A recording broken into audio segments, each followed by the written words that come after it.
Cascade Aster is another relatively tall species, a foot to 2 feet in height, and we'll talk about specific characteristics it has in just a moment. But what I want you to notice, even from just this illustration, is the overall messiness if you look at this plant. It is gangly, it has branching stalks sticking out all over the place, multiple inflorescences per stalk, and the flowers themselves often look sort of gap-toothed with uneven spaces between the ray flowers. The ray flowers are also likely to be reflexed or curving, but they might not all curve in the same direction. And even though it's not super obvious from this illustration, the leaves actually have a really variable size and shape. So some of them might be more long and lance-shaped, and others might be fairly rounded.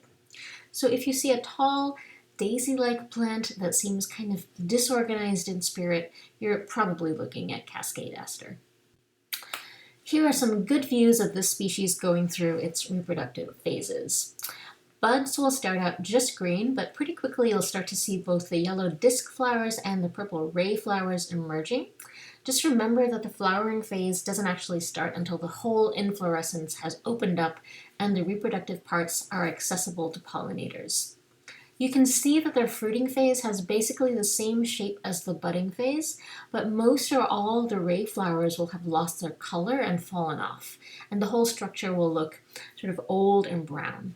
The releasing seed phase is classic for species in this family, so it will look like a large dandelion seed head, but just a little bit loose, not as dense as mountain daisy, for example, which is another aster with purple ray flowers.